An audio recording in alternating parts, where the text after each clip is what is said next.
As I'm looking at my portfolio almost on a daily basis, I'm almost in disbelief. I'm in disbelief that the dollar has dropped so much this year and that assets, and I'm talking about hard assets, I'm talking about soft assets, I'm talking about digital assets, are for the most part making higher and higher highs, and in almost every case, all-time highs. It smells like 1999 all over again. Let's talk about it. So, what's different about today versus 1999? Well, some, but not all. Take a look at this chart. This is the market cap of the top 7 assets by valuation. You've got gold at number 1 with a $26 trillion market cap. Okay? There is no second best when it comes to assets by market cap, because look at number 2, which is Nvidia.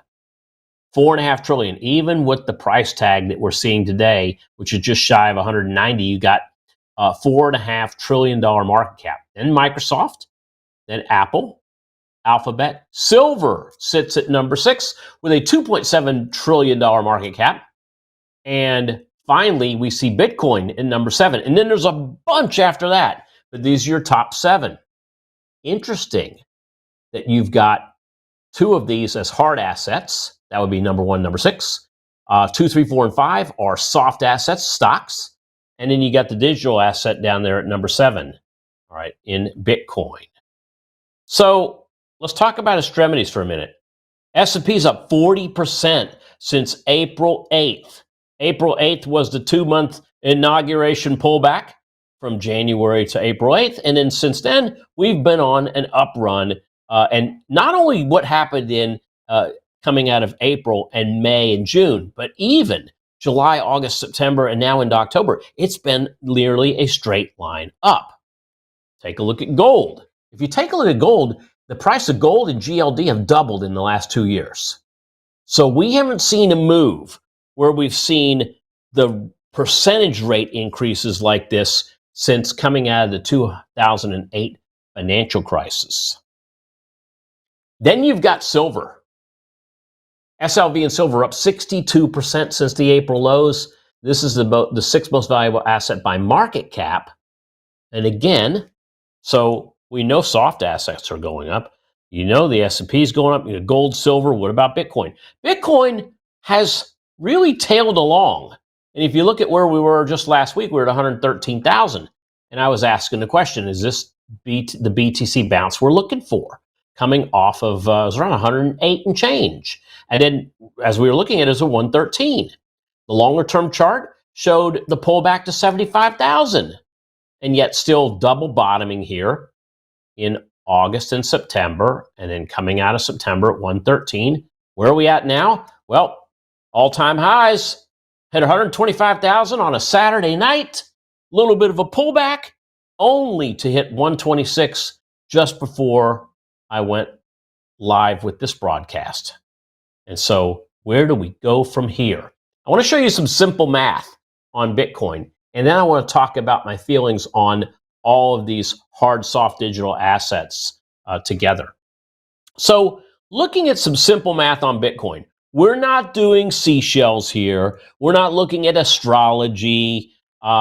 This isn't AI. This is simple math. And simple math tells me that if I go back and I look at the most recent low, or I go back to historical low. So this was a historical low of around 101,000 that was set back in June. And we went from 101,000 up to 124. Now I made it real simple because I took off the last 3 digits. 101 to 124, that was a $23,000 move. Then we pulled back to 108, and that happened right before Labor Day.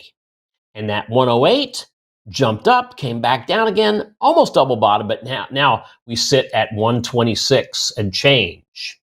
How do I get a target of 131 to 139? It's very simple. You take that distance between the pivot low and pivot high, because we have a pivot low, pivot high, pivot low. We're looking for the next pivot high. Just take 100% of the difference. So what's 100% of 23,000? 23,000. Add 23,000 to 108, and that gives you 131,000. So where do I get the 139K from? A little bit more complicated, but it's really not that complicated. We're going to take, because I like the 38% retracement, so I'm going to add 38% or 23,000. I'm going to multiply that times 1.38 to get the 138% extension. So the 100% extension off of 108 is 131,000. The 138% puts us between 139 to 140. I took 139, a little more conservative. So once again, we need resistance. We need support. We need to get the difference, and we need to add those as Fibonacci extensions to our most recent turning point, which was 108K, to come up with these price tags. Now, if we get into the 131 to 139K, now we're catching up more to what gold and silver and the stock market have been doing, okay, in terms of return on investment. I think Bitcoin right now is the caboose. When you look at the stock market up 40% since April 8th, when you look at gold up over 50% since the April lows, and silver up over 60% since the April lows, and Bitcoin nowhere near that, has to play catch up. So in looking at everything, here's my long short of it. Let's start with the long. So I'm bullish on stocks, certain stocks, on the overall markets. I'm bullish on hard assets like gold and silver. I'm bullish on digital assets like Bitcoin. And I do expect to see these markets move higher by year's end. But I'm also looking for melt-ups. Okay? You know what a melt-up is? A melt-up is what AMD did this morning. A melt-up is when AMD was up 38% by the open this morning. And you ask yourself, could it go much higher as everybody's piling into it?